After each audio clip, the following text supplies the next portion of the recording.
ndakubwira ngo yarasabe yaragiye umuko yabimpaye nabikoresheje neza yajyanye n'ikariso ye n'udushenete kwibona kuko yari yabintuye byose ndabijyana kumwe nakubwiraga niko byagenze ndangije mbizanye umukobwa ahita yiruka bikumva ariko ako kanya byahise biba bikumva naragenda bimusegura nkuko yari yabimbwiye birangira asasi urikumva ariko nyine uriya mukecuru yataye umutwe ngo umwana we ngo jewe icyo ndeba sico ngiye icyo ngambiriye ni imitungo ya data oya ibyo byo ni ahubwo kora hangaho wakoze akantu ka data wanjye yewe ndagushyigiye ahantu hose kuko iyi mitungo ni ya papa wawe nta muntu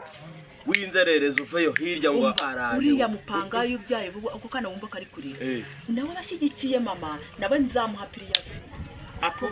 nzamuha piriyavi uwo nguwo ahubwo na mu gitondo yanyishyuye amafaranga ndaje tujye kujyamuye umva kubwira yango noneho ariko ntabwo mama niwe wambwiye ngo shangazi ngo yaraje ariko ibyo ngibyo ntabwo bindeba kuba yaraje jewe ntabwo cyo bindeba yewe ndagushyigikiye mwana ngiye ndagushyigikiye ikibazo ni kimwe mama naramuka amenye ko ari jewe waroze mwene mama naramuka we ariko nawe jya ubigendera kure ntihazagira umenya kunshyigikira uri kumva nibaramuka na shangazi nimuganire ugenagamo akantu ko kunganya uri kumva ku buryo ariko se ubundi bababona ko mwese mwanyitarusa nkabigicibwa ariko reka nkwereke ku kantu ka mama wawe buriya ariko sinzi nyine uko wabifata ariko kubera ko imitungo ari iyawe kandi uri kumurayirwanira buriya nta kuntu twakora akantu ku buryo twamucubya we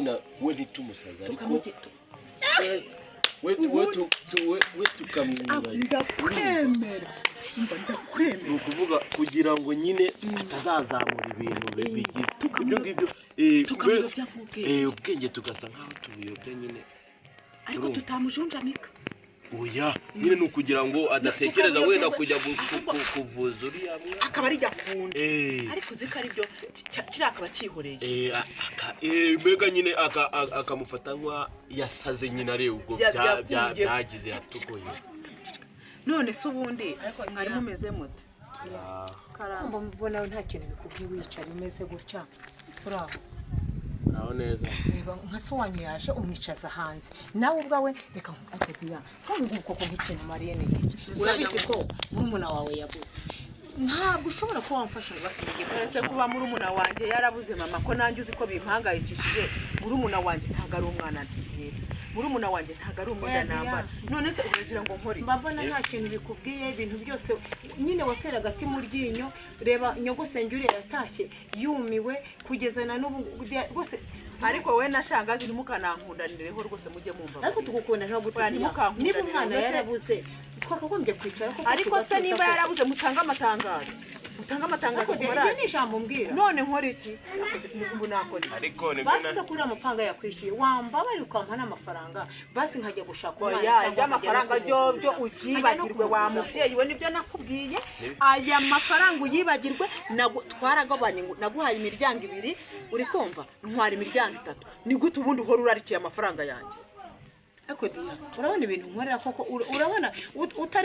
utari kunyongera stress nizo mfite zitanyoroheye ariko ndakongera stress ngo bigende gute umva nkubwire mama rero nibi nibyo mpora mvuga hanko njewe nafashe imiryango 2 uri kumva nafashe imiryango 3 muha imiryango 2 ose imiryango 2 yo warayimpaye dia warayimpaye byose dia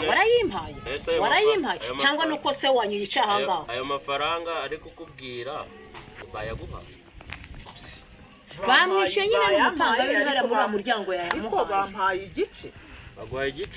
igice none se ubundi nibyo usanze twari turimo turavuga uwo mwana yarabuje ariko dia nyine sibyo mba mubwira se mama ndamufasha pe nta nicyo ntakora yarata Diane ntamfasha arantererana dia wibeshya ngo nuko so wanyu yicaye uri mukuru mu bana ba mama wawe niwe mukuru niwe wakamufasha sibyo njya mubwira se ukagira iki mukareba ukuntu mwajya niba ayo mafaranga bayamuhaye wenda wamuguzaho ukagenda akareba ko yabona umwana wenda akazayakwishyura. Ariko none ukumva yuko amafaranga nyafate nyahereze mama, ariko wibuka ko mama wanjye atangurira n'umwenda, wibuka ko imyenda ari yigurira, wibuka ko ari njye wiyitaho, noneho amafaranga agende ayate kuri bariya abana biwe. Ese kuvanga abana biwe we ntabwo uronge mwese ntabwo nababyaye. Kuba waratubyaye ntabwo, ariko niba ugaragaza ko bitayeho ntabwo impamvu nuko hari ikibazo gihari kigaragara, ariko si uko nkanze cyangwa abo mbakunze kukurenza. bivuge ngo urankunda nk'uko ukunda be,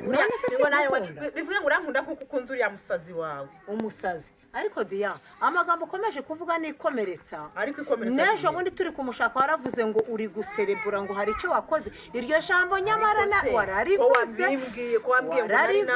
ni gute bita ku warambwiye ngo ninjye wamuroze. Iryo jambo niko warivuze mu muhanda.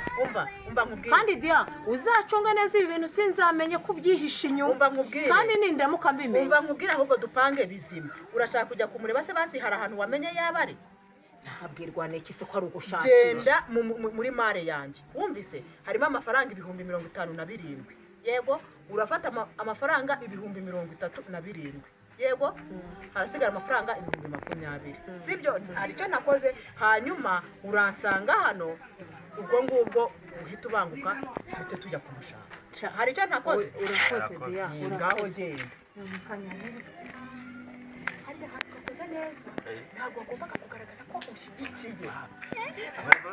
Reka ntabwo nkwereke, reka nzajya kuzana ariya mafaranga asigaye, ntacyo ndemeye ndayamuhaye kugira ngo atuve impande, kugira ngo tujye gupanga izindi ndero. Kariya kantu wari umbwiye nawe koko murabiburaye, ahubwo ikintu tugomba gukora sibyo, buriya nawe tugomba kumujyana tukamusengerera wa mupfuke agasinda amuheramo, kugira ngo fataha wowe, kugira ngo atazamenya, atazajya gushaka kiriya gisazi cyiwe. Uri gishaka kizaga uri kumva? Niko bimeze. Umva reka ngende nyazana.